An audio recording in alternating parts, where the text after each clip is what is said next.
the top shirt in the pile, or is there a specific reason for that? If someone sent me this shirt, I liked it and I put it on. So no, it's just supporting Jalen. That's kind of why I like to connect with those guys, through wearing their shirts, and also just supporting them, letting them know I believe in them. Making a believer and a buyer out of a lot of people.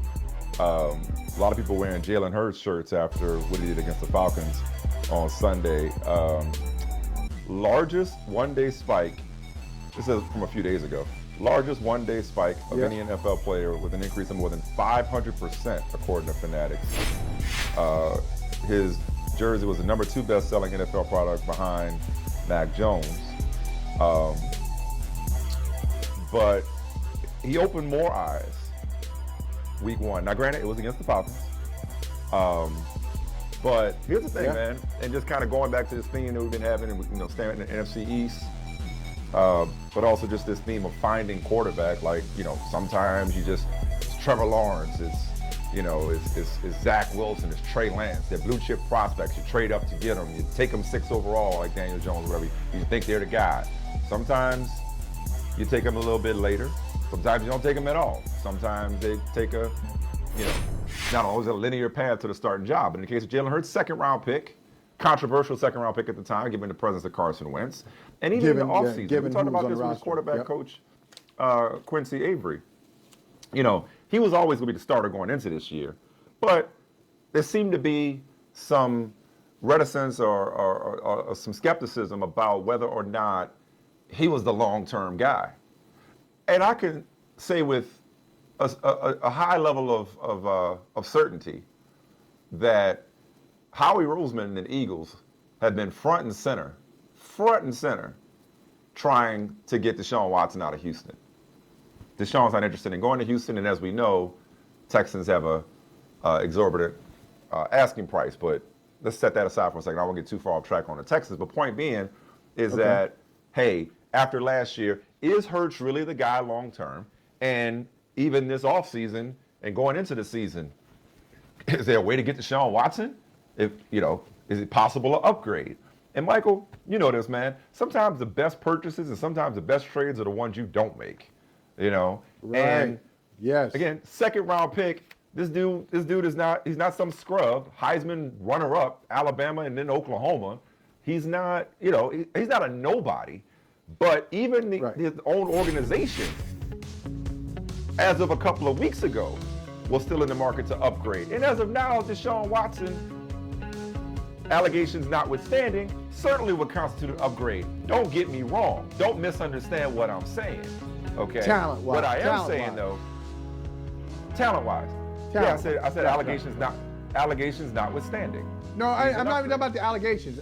I'm not even talking about allegations. I think fit too. I think fit with quarterbacks. I just don't think you can drop any quarterback into any situation, even somebody as good as Deshaun Watson, and trust me, I'm not trying to take us down a side road. By fit, you mean what? But just is this the best offense for him? Is this the best coaching staff for him? Are these the best weapons for him? I think it matters for a quarterback. Let me stop you right there. I know you don't agree.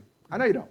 People like Deshaun Watson or Patrick Mahomes or Brady, first of all, you make the system fit them. You make the system fit them, number one. Number two, they transcend systems, all right? But again, that's neither here nor there. They don't. It's probably a moot point in Philly is my point. Yeah. Can I just point out, just very quickly? Yeah, please. Yeah. I'm going to point out very quickly that we're talking about Tom Brady now in reverential terms based on what he did on the 2020 season and his career, but especially 2020. Nobody saw 40 touchdown passes coming. Why didn't they see 40 touchdown passes coming? Because some who were not paying attention in 2019 thought he was starting to slide a little bit in a bad way. That, hey, Tom Brady, hey, it's Tom Brady, I give him respect, but he ain't the same. No, he was the same, but it wasn't the right fit. He didn't have the right personnel around him, nor did he have a coaching staff, or more specifically, a de facto GM, Bill Belichick. He didn't have a guy who was willing to build the thing around him. So he didn't look as good as he was.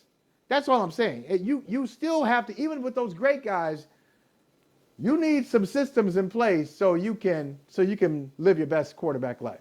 That's all. We're getting.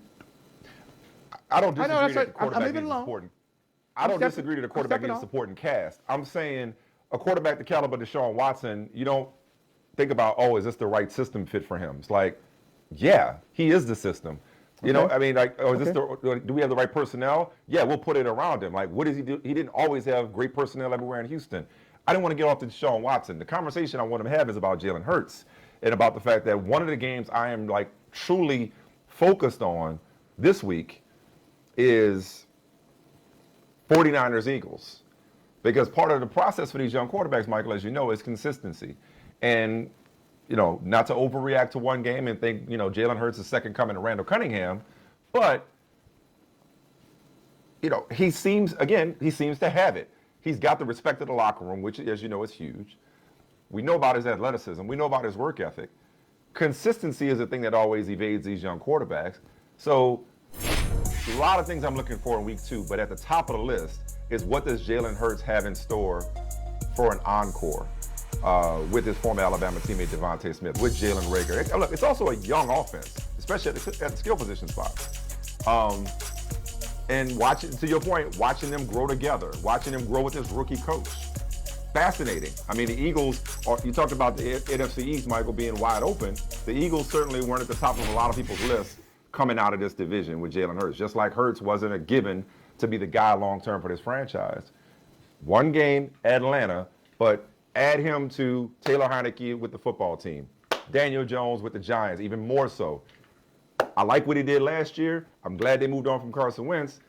And point in bringing up Deshaun Watson was simply to say that you didn't get what you wanted, but it might be a moot point because the guy was right under your nose all along for a second-round pick on a rookie contract that you ain't got to give up a boatload of draft picks to get. You follow what I'm saying?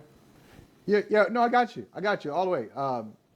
We talked about Taylor Heineke. What I liked about that story is the same thing you like. One of the things is, hey, here's a guy. He's been lightly regarded for most of his career, almost 30 years old, and now he's getting an opportunity. Who knows how long? Maybe it's the entire season. He's getting an opportunity in Washington, and that division is wide open for them. They're 1-1. Maybe he has a chance to do something and get them back to the playoffs for the second year in a row, win the division for the second year in a row.